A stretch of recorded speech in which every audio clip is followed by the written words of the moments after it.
So, hey everybody, Dave Coplin here with a festive Rise of the Human special for you. We're still dialing into the future of work, and we are absolutely delighted to have with us three of the catalysts, the people who helped us kickstart this conversation right at the beginning of the pandemic. And with no further ado, let me go straight to bring our fabulous festive panel in. And I was going for full alliteration. I could have said our flanneling festive panel, but that would have been stupid. So I have to my that side, I have Tony Crabbe. Tony, how lovely for you to be back with us again. Nice to be here. I hope my internet stays solid because it's been a bit ropey today.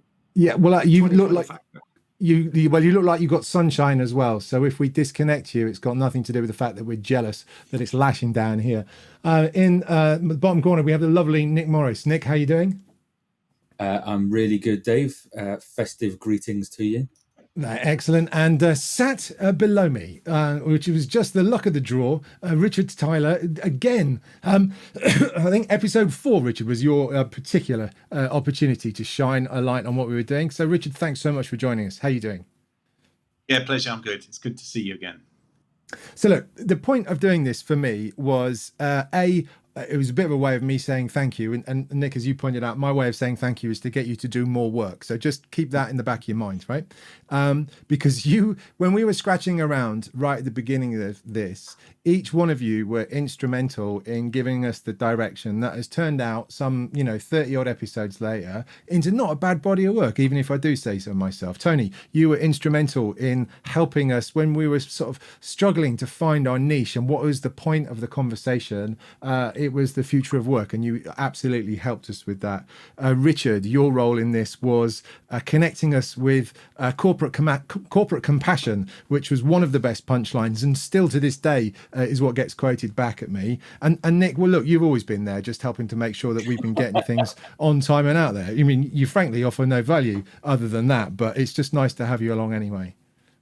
Charming, thank you.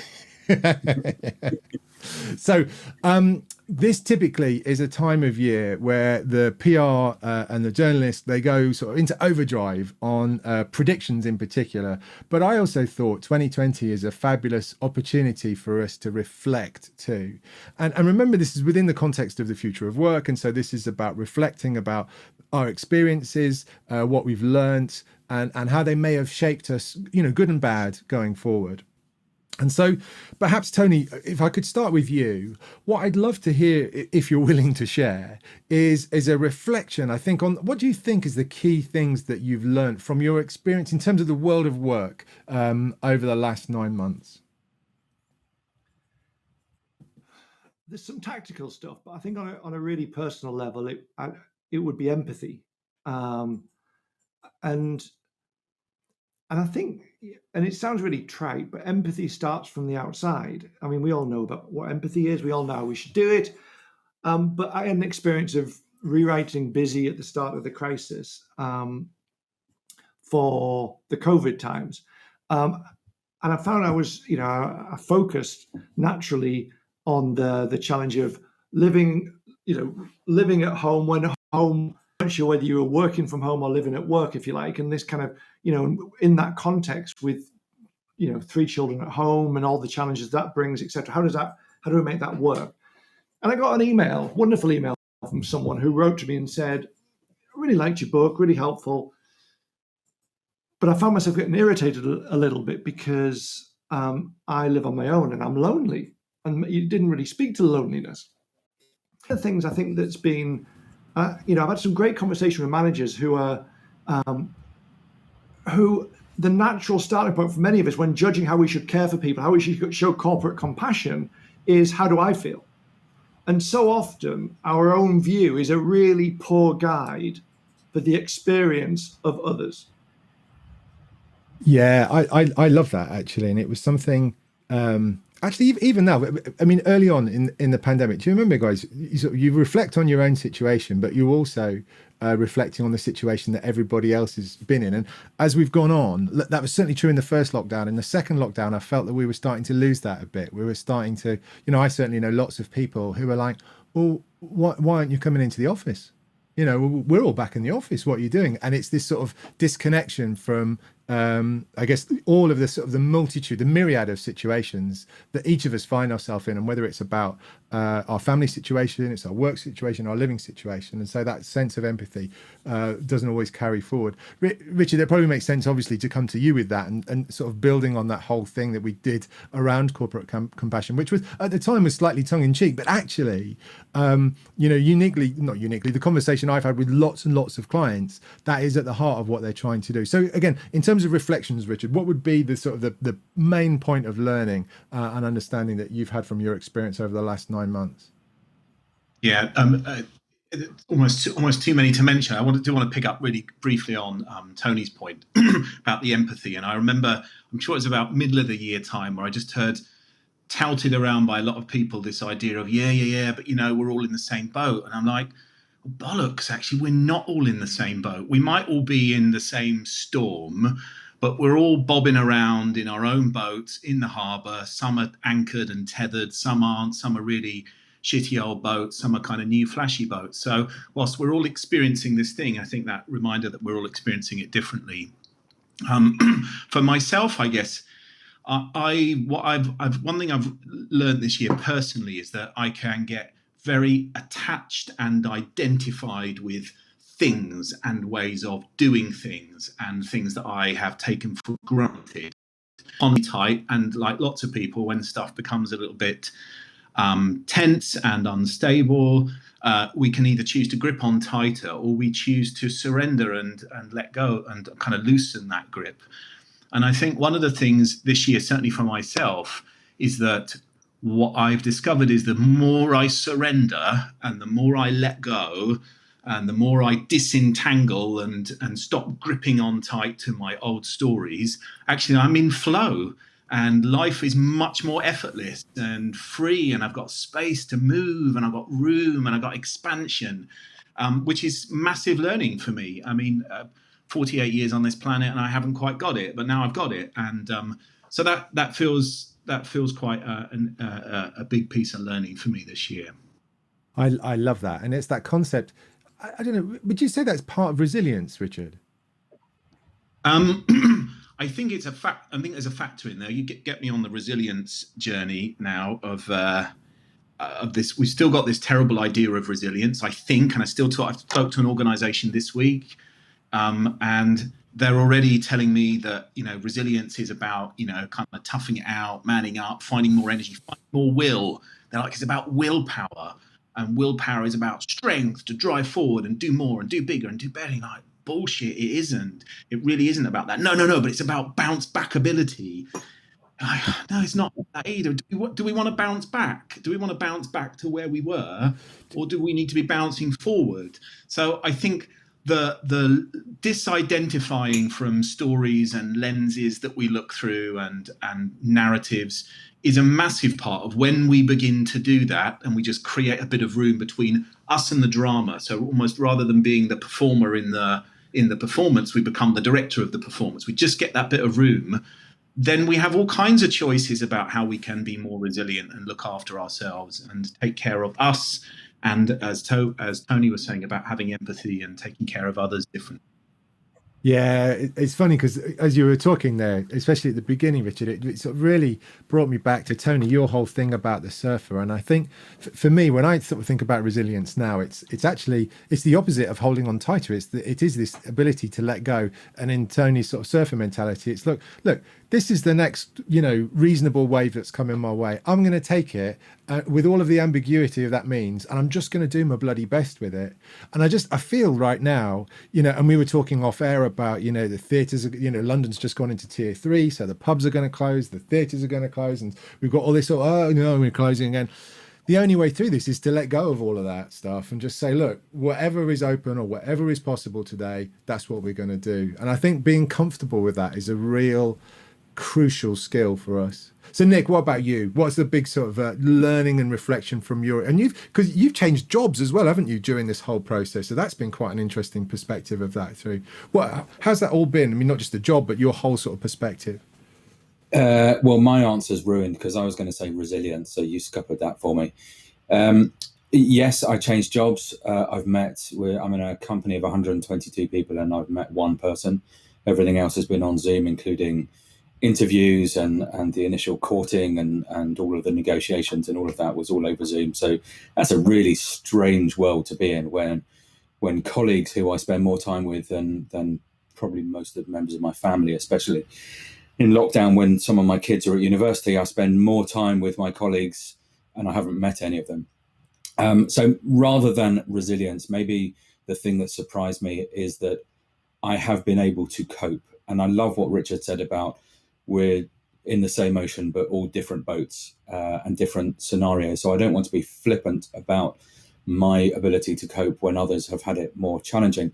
But if someone had told me at the beginning what was going to happen, if someone had laid out the fact that from the middle of March, we'd basically not be leaving our houses, we'd not really see any friends beyond our screens, that we would be teetering on the edge of the scariest economic situation that we've ever seen in our lifetimes, that lots of people would be very ill and would die. I mean, I would have crapped myself if someone had told me before. I probably did a couple of times during when things got scary and I watched the news too much and I rationed my watching of the news. I think that was a healthy thing to do. But what is it, 9-10 months on, we've coped to varying degrees. We're all in these kind of different vessels, as Richard says, but we've, hopefully my family, people around me, we've been okay. And that's been surprising, that this has been really big, scary stuff. And you know, we're still coping and managing and getting on with the stuff that we need to do.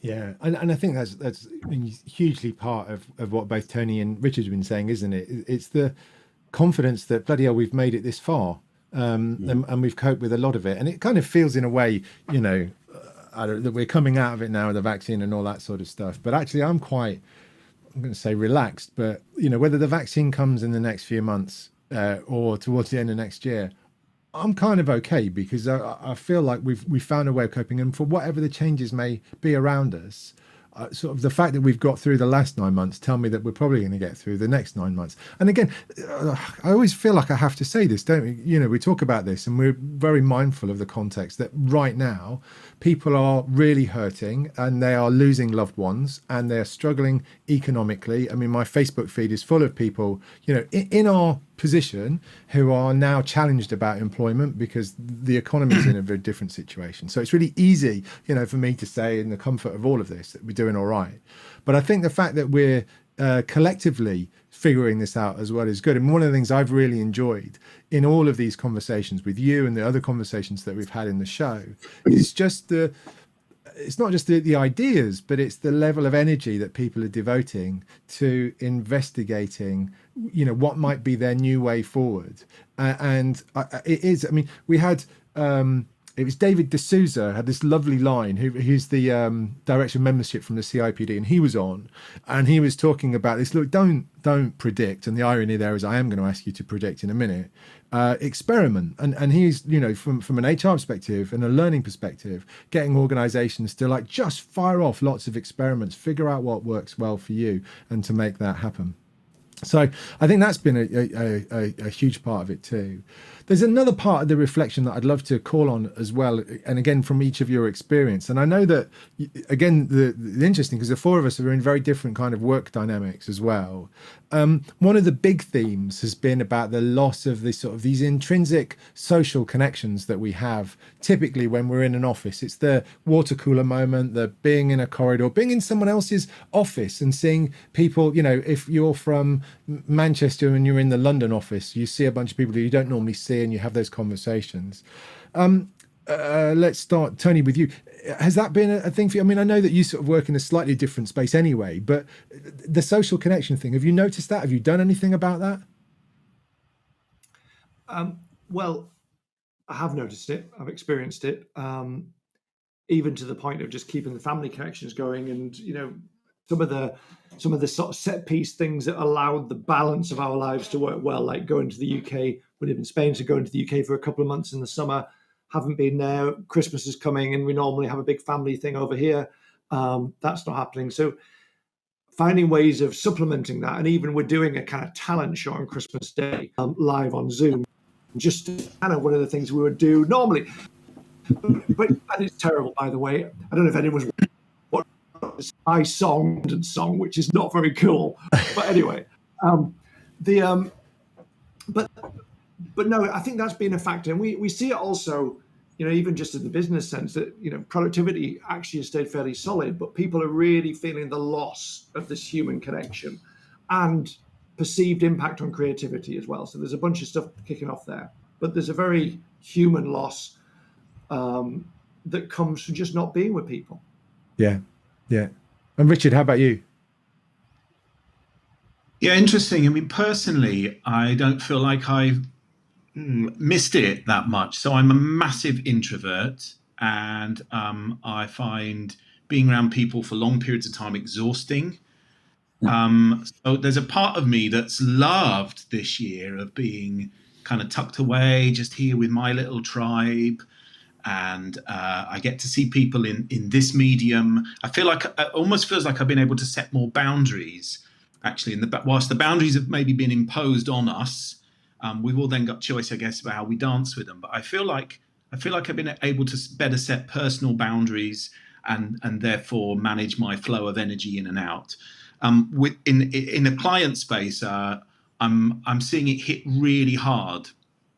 And Nick was saying about joining a new organization, not having any of that early interaction that we expect with people, just to kind of connect, and we sense so much. And my old world from the world of performance, I'm really used to what happens when we have one person and their energy and another person and their energy, and we create this third energy field, this kind of toric energy field.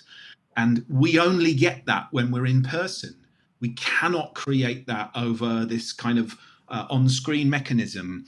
And that really costs us. And I'm on this kind of bit of a mission at the moment. I know people are getting really comfortable with Zoom. Going, oh, it's great. We can do all our work over Zoom or Teams. It's wonderful. It's really great. I go, actually, we can't settle for that. We can't settle that this is okay. Yeah, it's a brilliant transactional medium. I can do tons of stuff, as can you guys. And we can't settle for it, because this third energy system that is created when you get real people, human people together and their energy fields meet, cannot be replicated. And I think there's a massive loss. There's a massive human loss to that. And I'm seeing it come out. It's one of the contributing factors to the organizations that I'm seeing that are experiencing huge amounts of trauma. Yeah. Not just what is happening around them, but internally the system is hyper-vigilant. The system is in kind of overdrive, energetic overdrive, and a big part of that is because that simple connection that we take for granted of being able to walk past someone in a corridor, even just chat with people on the street, has for most of us dried up. So we're gonna the cost of that is going to come clear over time. And I was going to ask you about that, Richard, because that's the other thing I remember about our conversation, and it's got to have been back in April or May, but you sort of, without sort of overly sort of dramatizing it, you were talking about there will be a great reckoning in mental well-being. At some point we'll come through. Is that what you're beginning to see? Is that the sort of the beginning of this? Yeah, I think it's starting to appear. The Centre for Mental Health, which anyone can go and grab the report, their latest one, I think, which was maybe November, actually, early November, looked at the number of cases of mental health in the UK will increase by 10 million over the coming 18 months. And that will be a combination of people who are presenting with psychological conditions for the first time, or those psychological conditions and are representing now with some different symptoms. An additional 10 million for a system that's already on its knees. And so I'm just starting it's really interesting on the calls I've had probably in the last 6 weeks with clients, where they're talking about, Jane in my team started to get psoriasis, and, Bob's got migraines now, and Andrew isn't sleeping well, and all of these things. And you go, that stuff in our system, psychological, emotional, spiritual, it has to come out some way. We have to manifest it. It is manifest real health. So I'm starting to see it. I'm starting to sit with leadership teams who, for the first 20 minutes or so, have a good old sob. Yeah. Because actually, it's really difficult. And and they are grieving and mourning, but they actually don't have time to, because they need to put their masks on, put their armor on, and go out and deliver for their organization and their clients. So it's just starting to bubble to the top, I think. Yeah, exactly. Well, and I think it's especially true of those organizations and industries that are being really hit hard. I mean, we were talking about hospitality and entertainment and arts, and the roller coaster that those guys have been on, and for such a long period. And you got to realize at some point that's going to be, incredibly problematic. Nick, how about you from a social perspective? How you found things? And again, I'd be really, really interested actually in your perspective of, and you've talked a bit about it already, what that sort of new join experience was like in a world where you're only remote. So I want to phrase this carefully. I'm a toucher. I like shaking people's hands. I like putting my arm around people, within the realms of what HR will allow.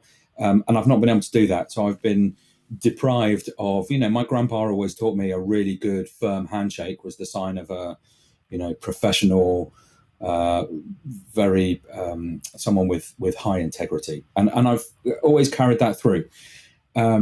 Interestingly, and I need no sympathy, I say it for context rather than anything else. I had COVID back in March, and my smell and my taste has still not returned properly. So aside from not being able to touch anything in a work environment, I also can't smell and taste very much at all. So I'm quite sensorily deprived at the moment. And if all I've got is sight and sound, and it's, and those are two important things, and some people don't have both of those as well. But if my engagement with the people that I work with is just to look at them and hear them through a screen, that's not a deep connection that I can build. So it feels very surface level. And actually, to Richard's point as well, because I'm a hypochondriac and overly precious about myself, I also, every ache and pain that I've had since March, I've thought, especially since summer when it's been talked about more, is that long COVID. And that's kind of, it messes with your confidence. It messes with, how you carry yourself in both a personal and professional environment. So all of those things, that's kind of hard. I mean, look, and as we'll go back to that earlier caveat of I'm better off than so many other people and I'm really not moaning about it. But collectively, if we're all going through similar things, I think that's going to be challenging. And what that means when we start to come out the other side, I think would be, I read something in The Guardian about collective PTSD that we're going to be facing next year that I think is going to be huge, absolutely huge. Yeah. Okay, so look, go on, Tony. Oh, sorry, Dave, earlier you said about letting go and building on Richard's point earlier about resilience.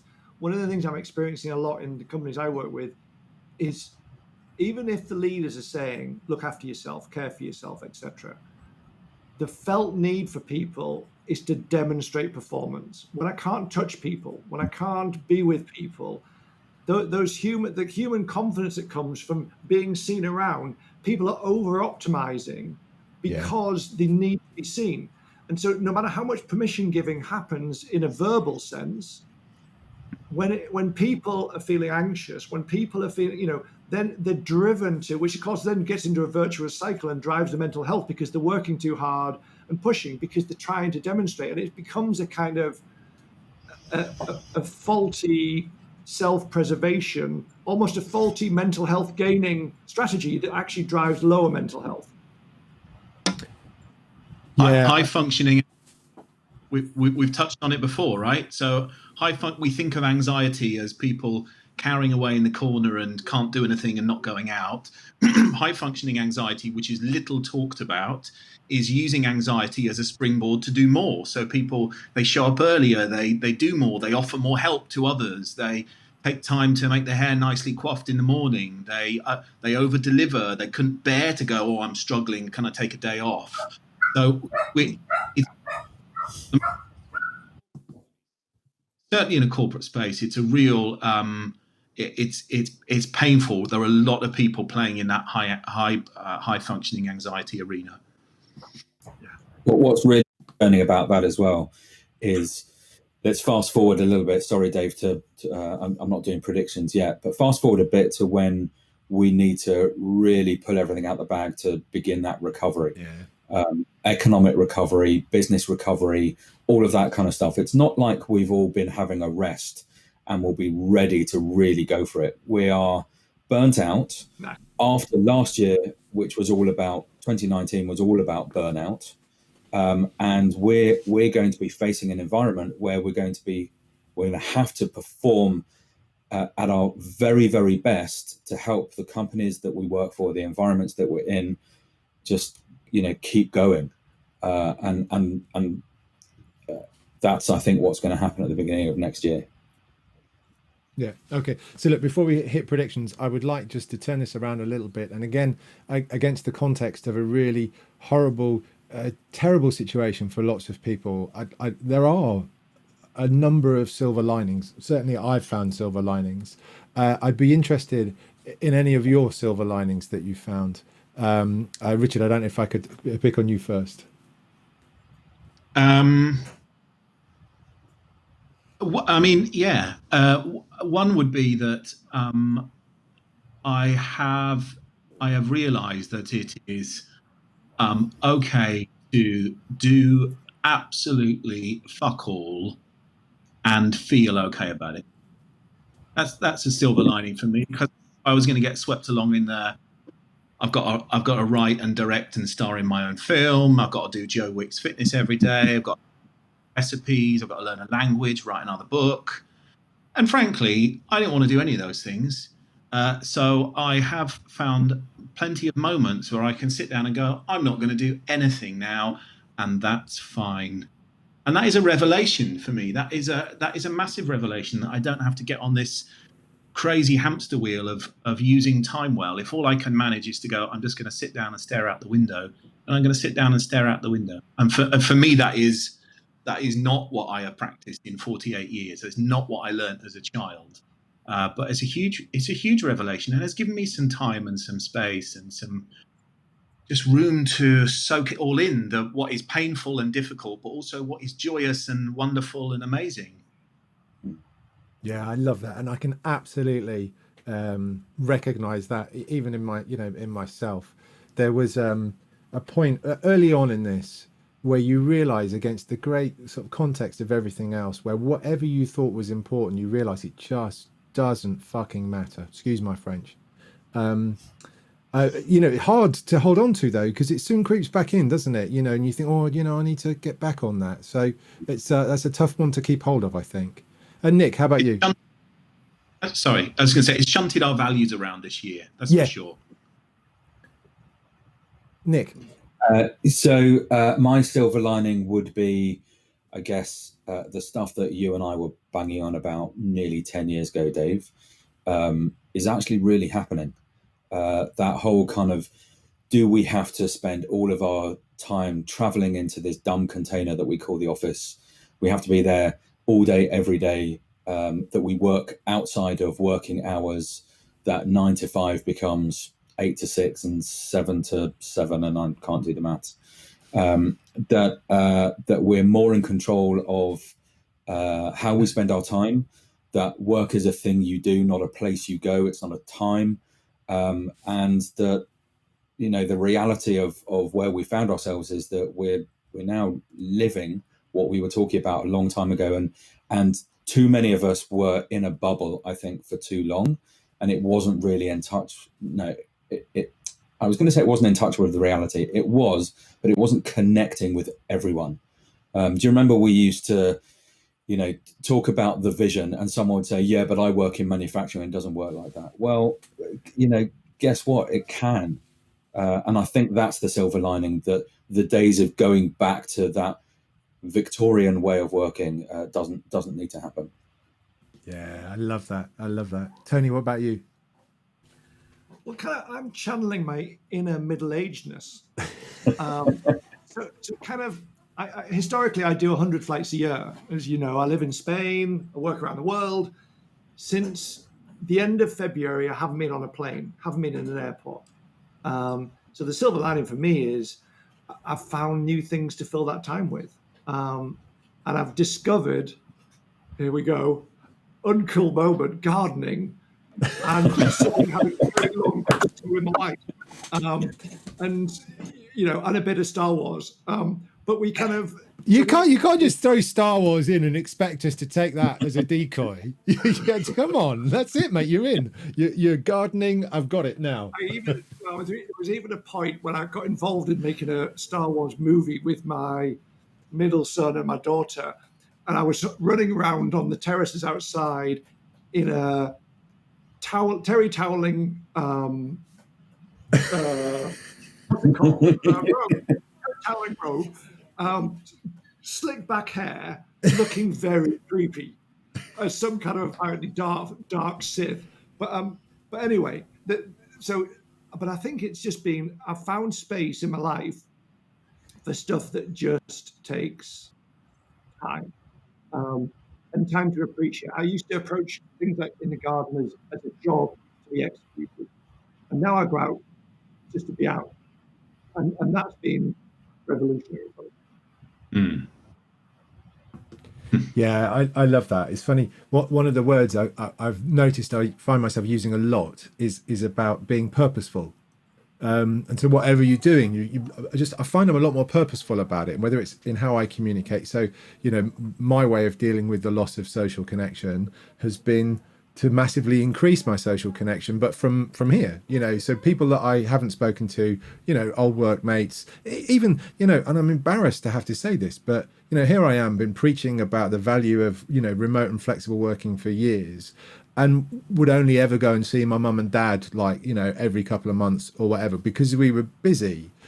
We now have a family team call, would you believe it? My brother's in Singapore, my other brother lives near my mum and dad, and we have a couple of hours a week together as a family in a way that we probably haven't done since we were kids and all living under the same roof.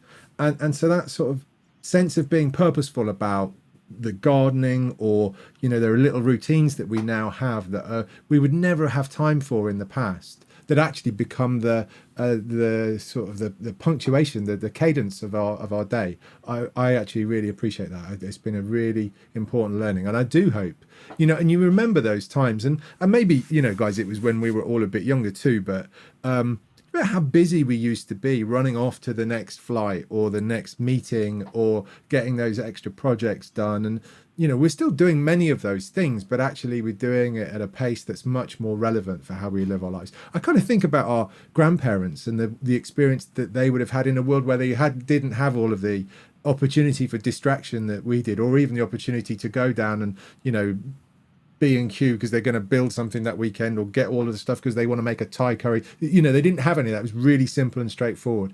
And I kind of feel like we're helping to be able to choose that path for ourselves as well, which kind of feels quite nice. So I was very conscious of time, and equally I'm more conscious of the problems of prediction.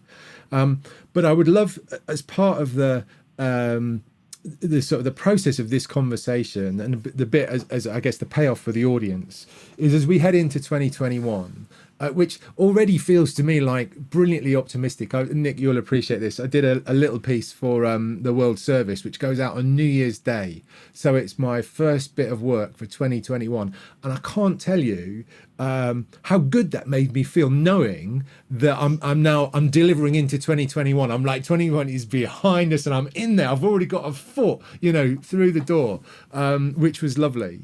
So let's have some predictive stuff. And Richard, maybe if we go to you, talk about what kind of world do you think awaits us in 2021? What's the opportunity for us if we can get this right?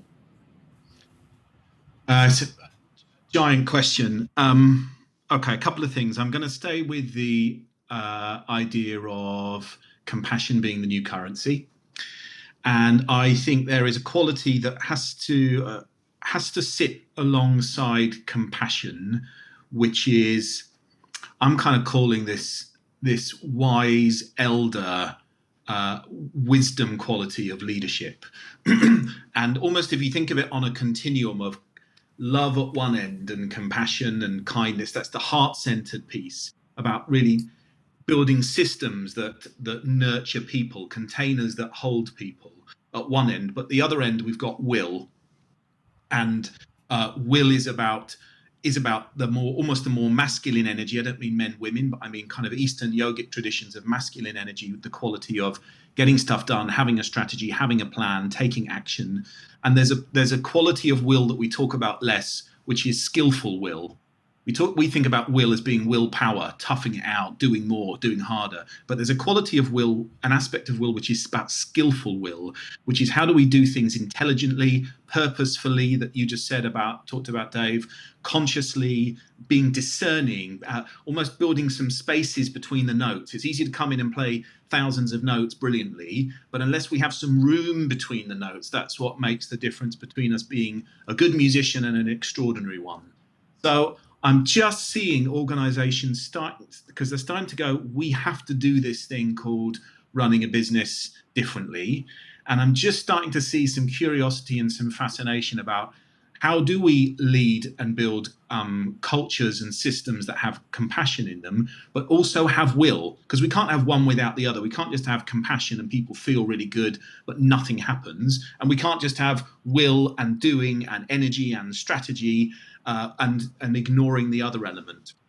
So how are we building systems that find that sweet spot of, let's call it tough love, which is about the real heart-centered, caring, creative element, people nurturing, but also with some challenge and some accountability, because as we've already talked about, there's an extraordinary amount to deliver in 21, to reset, to get back on its feet in some form. And so we still need accountability. We still need managing performance, but we need to do it on that continuum. And we need to be finding ways that systems are growing leaders who can find that sweet spot and then be purposeful, intentional, and discerning about and conscious about how they lead. And there's very, very organizations that are in that space. And I love that against the context of growing leaders and leadership skills. I do feel one of the great legacies of this experience will be that transition from managers to leaders that we've talked about so often on the show. I love that. Nick, how about you? What's your great prediction for the opportunity of 2021? I guess similar to what Rich was just saying, I think it's around behavioural changes. The need to be really caring and compassionate with people within your organization who are we've recognized are our greatest asset. I think that that collective PTSD that I talked about earlier is going to take a while to recover from. And I think there's a real need to behave in a very different way, because customers will buy from companies that behave well. And that's been happening, that's been changing for months, probably a couple of years anyway. And as we emerge the other side of this, I mean, I was out for drinks, I think it was just as we came out of the latest lockdown with a bunch of friends, and they were saying that the spending in the second part of next year on we know not what, we just all bought tickets to see Duran Duran in Hyde Park, and a bunch of people were saying, we even like Duran Duran, and someone said, it doesn't matter, we're going out and we're going to have a party and we're going to go and watch some live music in a park. I think that is going to, people will, I get a sense that it will be a hopefully maybe second half of next year party atmosphere. There's been lots of comparisons to us having gone through a war-like environment, and I don't think it is. But the way that I picture VE Day and that kind of collective spirit is what I hope will happen second part of 21. Yeah, I love that. I love that. Tony, how about for you? Well, look, speaking to what both of them said, I think there will. I think there'll be a consumer boom because there's something called risk homeostasis. When we've been kind of managing risk in one area, we kind of get a bit crazy in the other. And I think once we get through this, people are going to go a bit crazy. But to what Richard was saying, I mean, I completely agree with that. I think this tension, I put it as a tension between balancing care from delivering results, if you like. And I find a huge number of managers are dealing with that. But my big thing would be, of course, we know we're going to go more hybrid. All the stats say that 91% of leaders think we're going to go more hybrid. my big thing is, how do we bring the conversations that we've talked about today around compassion and around care and the human-centric stuff, but also with attention? Because I think I see too many organizations talk about hybrid from a cost effectiveness or practical perspective, or even a work-life balance perspective. I don't hear organizations talk about how to rethink how we work in a hybrid context to harness the very best of human, individual, and collective attention. And that's what I would really like to have right front and every bit as strongly as care and compassion is this helping people do what they do best and be who they are best, in a way. And that is the central question for me around hybrid. Yeah, I love that. It's funny. We've had this a lot, and Nick, you'll remember this. Do you remember the Phillips quote, which was the middle managers are like the clay layer, because that's where everything gets stuck.